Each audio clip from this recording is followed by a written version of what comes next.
D'ici quelques semaines, Meghan Markle donnera naissance à son premier enfant. Avant le grand jour, une Américaine a interpellé la future maman dans les colonnes du New York Times, et lui a demandé de ne pas sortir de la maternité avec son bébé. Et ce pour une raison très précise. Ce n'est désormais plus qu'une question de semaines. Meghan Markle et le prince Harry s'apprêtent à accueillir leur premier enfant pour la fin du mois d'avril ou le début du mois de mai. En attendant la venue du Royal Baby, ses deux parents s'affairent afin que tout soit parfait pour son arrivée au sein de la famille royale britannique, et bien évidemment au sein de Frogmore Cottage et de sa chambre à 175 000 €. Et s'il y a bien un moment que tout le monde attend avec impatience, c'est celui où Meghan Markle sortira de l'hôpital Saint-Marie de Londres et son aile privée, la ligne de Owing, aux côtés de son époux le prince Harry, avec leur adorable bébé dans les bras.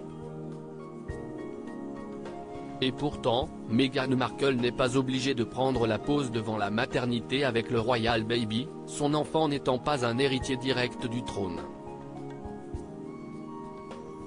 Un appel au naturel, et c'est justement au sujet de cette tradition inscrite dans les mœurs que Chelsea Hirshhorn a voulu écrire à la duchesse de Sussex. Cette dirigeante de Frida Baby, une société d'articles de puériculture, a rédigé une lettre ouverte à Meghan Markle dans le New York Times.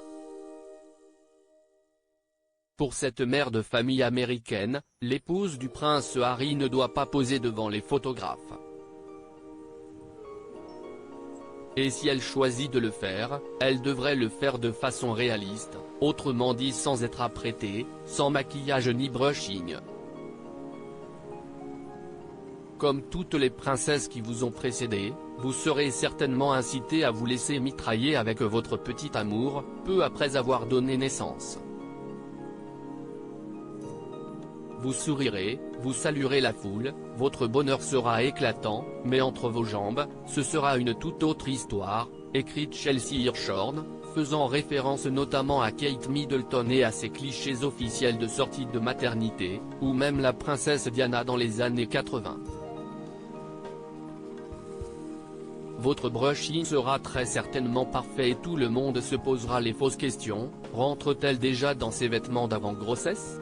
Au lieu de s'interroger sur l'épreuve physique que vous venez de traverser et le chaos émotionnel que vous ressentez, comme toutes les femmes qui viennent d'accoucher. Mais nous autres qui sommes déjà devenus mères savons que vous porterez une culotte post-partum jetable sous vos vêtements, a poursuivi la maman de 3 enfants. On prétextera un coup de vent, et grâce à vous, on aura sacrément progressé, a-t-elle conclu. Une apparence post-partum remise en cause. Cet appel au nom complexe n'est pas sans rappeler les reproches que Keira Knightley avait adressés à Kate Middleton, après l'accouchement de son 3e enfant, le prince Louis. Souvenez-vous, l'actrice hollywoodienne avait rédigé un essai intitulé The Weaker Sex, dans lequel elle expliquait déplorer le fait que Kate Middleton se soit présentée comme le visage que le monde veut voir, maquillée et perchée sur des talons hauts, après chacun de ses accouchements.